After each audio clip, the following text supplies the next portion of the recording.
La actualidad pasa por el conocidísimo y repudiadísimo pederasta Jeffrey Epstein. Hoy el New York Times publica la que podríamos llamar conexión española de Jeffrey Epstein, que no es otra que Ana Obregón. Dice el New York Times que Jeffrey Epstein habría tenido una relación con Anita, con Ana Obregón, algo que ya reconoció en el año 2012 la propia Obregón.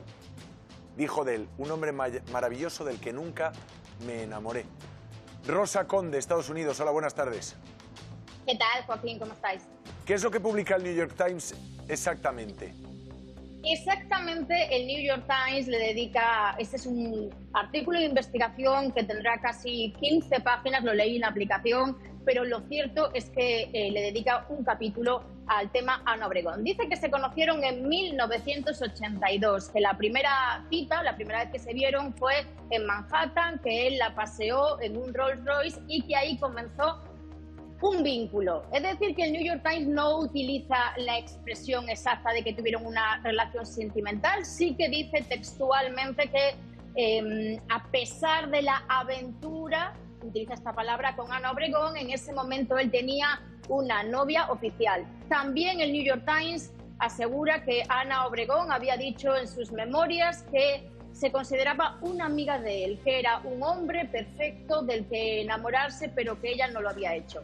Aclaramos ahí los puntos, las palabras exactas que utiliza el New York Times. Y lo que narra es efectivamente cómo Ana Obregón fue una de esas familias clave en la recuperación de Epstein, porque vamos a dejar, aunque eso es difícil, ¿no?, pero de un lado lo que es como depredador sexual y vamos a centrarnos en todo lo que logró a nivel económico. Hay algo muy importante que es relevante de Epstein. Pensemos que él lo mintió todo.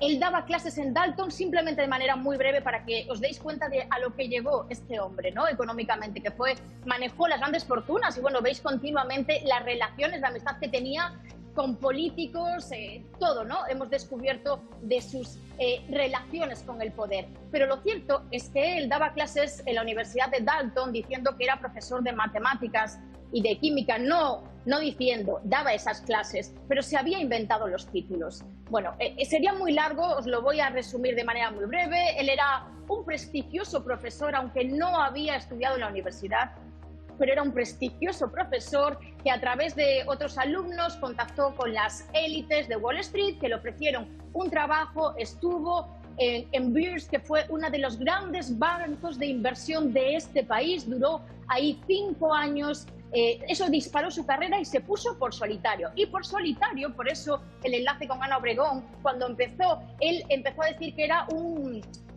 como recuperando patrimonio perdido, y fue donde consiguió que la familia de Ana Obregón, que había perdido tanto dinero, el padre en una firma en la que hubo fraude, consiguió recuperarles ese patrimonio a la familia de Ana Obregón y a otras familias. Enseguida es tan largo de contar. Sí, enseguida vuelvo contigo, Rosa. Vamos a matizar todos esos puntos que desgranabas, centrándonos sobre todo en la relación de Epstein con Ana Obregón y con la familia de Ana Obregón, como bien has contado. Esto lo publica el New York Times en base a las notas del propio Jeffrey Epstein. Esto lo escribió el propio Jeffrey Epstein a modo de memoria, y de ahí desarrolla el artículo del New York Times. Artículo que dice esto. Antes de los escándalos, antes de las acusaciones, Jeffrey Epstein fue el novio de Ana Obregón. Así lo cuenta el New York Times. A principios de los 80, la actriz española mantenía una relación con este financiero casi desconocido. Ana Obregón era entonces una figura clave de la alta sociedad española e internacional. Y ese noviazgo le abrió a Epstein las puertas de grandes fortunas. En plena quiebra de una cadena de seguros, varias familias lo perdieron todo. Y a través de la bióloga más conocida, el financiero es contratado para localizar el dinero desaparecido. Rastrea cuentas hasta dar con el dinero oculto. Cuando lo localiza, cobra una recompensa millonaria que marca el inicio de su fortuna. Ya en 2021, Ana hablaba de Epstein en la revista Vanity Fair. Me lo presentaron y conectamos enseguida. Vinieron mis hermanas a verme y todo el día con ellas por Nueva York. Y contaba que tenían una gran complicidad. Éramos íntimos, me ayudaba en todo. Íbamos para acá, para allá. Luego yo cogía el metro para ir al Actor Studio y él me mandaba la limusina. Una relación sentimental que acabó siendo el primer gran negocio del financiero. Jeff era maravilloso, era un genio. Con 28 años ya era supermillonario. Todo empezó con Ana Obregón. En ese último tramo que lo hemos cortado, no sabes lo bien que se portó conmigo. Ahí es donde viene la conexión, insisto. Todavía nadie sabía las filias de este individuo y que le gustaban los niños, o mejor dicho, las niñas o las menores de edad. Pero estamos hablando de una Ana Obregón veinteañera, que llega a Nueva York a estudiar en el Actors Studio, por donde habían pasado, entre otros, el mismísimo Marlon Brando o el propio Jack Nicholson. Conoce a Epstein y ella le pide ayuda a Epstein porque el padre de Ana Obregón y otras riquísimas familias españolas habían perdido un pastizal en la quiebra de una especie de sociedad de inversiones o agencia de inversiones en bolsa. Es así, ¿verdad? Rosa. Es como lo has expresado, tal cual. Ellos se conocen y efectivamente Epstein es el que se ofrece a recuperar ese patrimonio que habían perdido esta familia. De hecho, la historia es muy larga, voy a intentar abreviarla. Contrató a otro abogado, un socio suyo, rastrearon, no lo encontraban, hasta que él efectivamente descubrió, y esta es la historia real y la que publica el New York Times, y hemos de tener en cuenta que, como tú bien apuntabas, es un trabajo de investigación de décadas.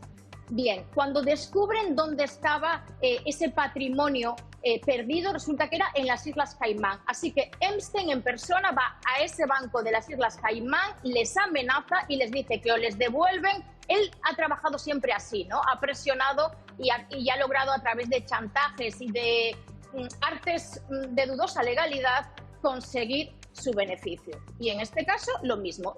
Va hasta las Islas Caimán, personalmente recupera el patrimonio y eso lo posiciona de una manera muy positiva para otras familias y para riquezas en general. Así es. Gracias, Rosa. Un beso enorme. Un placer.